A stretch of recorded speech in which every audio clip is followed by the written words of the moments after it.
बहुत समय पहले की बात है। एक घना हरा भरा जंगल था। इस जंगल में कई तरह के पक्षी और जानवर रहते थे। उनमें से दो मुख्य पात्र थे, टूनी चिड़िया और कालू कौवा। टूनी चिड़िया छोटी लेकिन बहुत मेहनती और बुद्धिमान थी। वह हमेशा भविष्य के बारे में सोचती और अपनी जरूरतों के लिए पहले से तैयारी करती। दूसरी ओर कालू कौवा चालाक और आलसी था। उसे मेहनत करना पसंद नहीं था, लेकिन वह हमेशा दूसरों के खाने पर नजर रखता था। टूनी चिड़िया हर सुबह सूरज उगते ही अपने घोंसले से निकलती और अनाज, छोटे छोटे फल और कीड़े मकोड़े इकट्ठा करती। वह हर मौसम के लिए तैयारी करती थी। जंगल के दूसरे पक्षी और जानवर उसकी मेहनत की सराहना करते थे। कालू कौवा, जो एक बड़ी डाल पर बैठा रहता था, यह सब देखता और मजाक उड़ाता। टूनी, तुम इतनी मेहनत क्यों कर रही हो? जंगल में खाने की कोई कमी नहीं है। टूनी मुस्कुराकर जवाब देती, अभी तो खाना है, लेकिन जब ठंड आएगी तब क्या करोगे? कालू कौवा हंसता और कहता, अरे, जब ठंड आएगी तब कुछ न कुछ हो ही जाएगा। अभी तो मजे लो।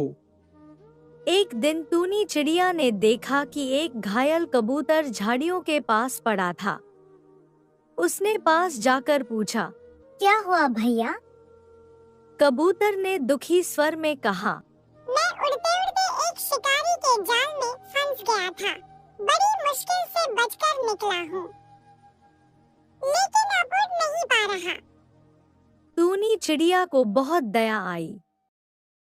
उसने कबूतर की देखभाल की, उसे अपने घोंसले में जगह दी और उसे दाने लाकर खिलाने लगी। कालू कौवा यह सब देख रहा था। उसने सोचा, अगर टूनी इस कबूतर को खाना खिला सकती है, तो शायद मुझे भी कुछ खाने को मिल जाए।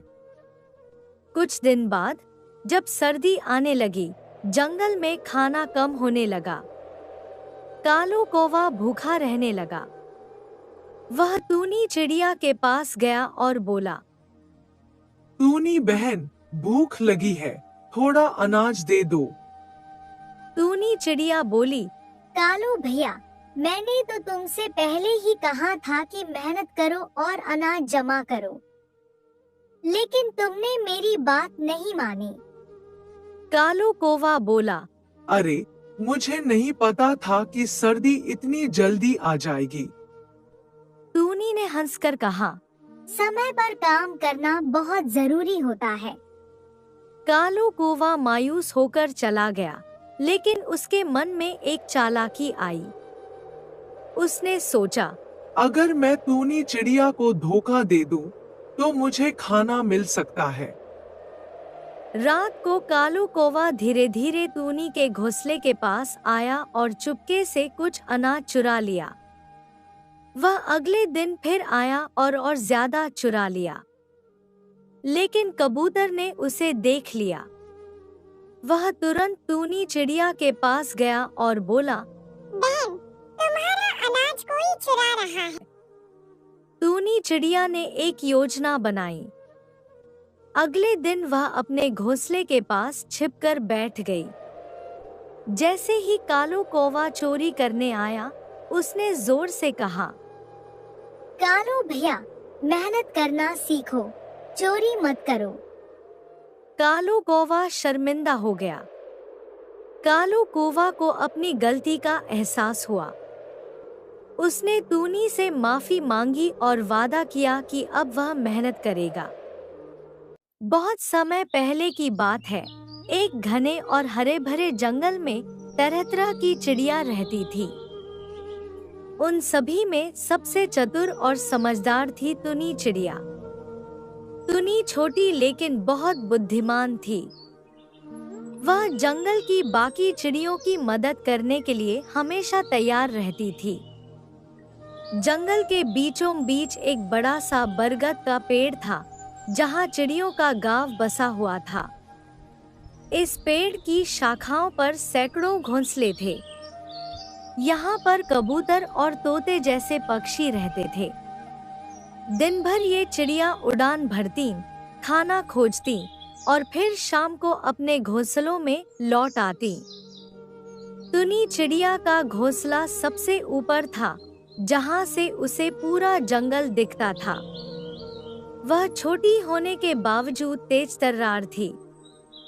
जंगल के सभी पक्षी उसे बहुत पसंद करते थे, क्योंकि वह सभी की मदद करती थी और समझदारी से काम लेती थी। एक दिन जंगल में भयंकर गर्मी पड़ने लगी। नदी और तालाब सूखने लगे और खाने के लिए दाने मिलना मुश्किल हो गया। कई चिड़िया प्यास और भूख से परेशान थी। एक दिन टुनी चिड़िया और उसके दोस्त कबूतर और तोता पानी की तलाश में निकले। उड़ते उड़ते वे जंगल के किनारे पहुंचे, जहां एक बड़ा तालाब था, लेकिन उसमें बहुत कम पानी बचा था।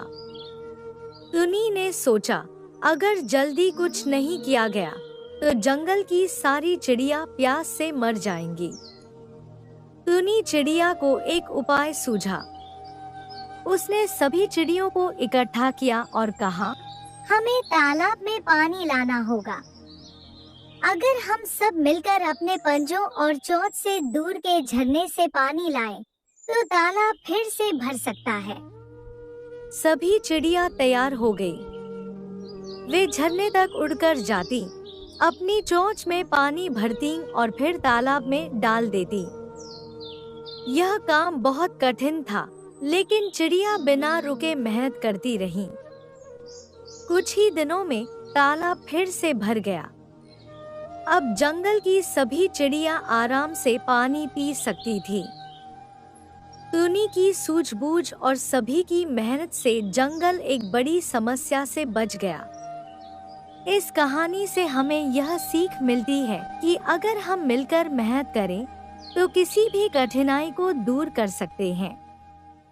टुनी चिड़िया छोटी थी, लेकिन उसकी बुद्धिमानी और सभी की एकता ने जंगल को बचा लिया।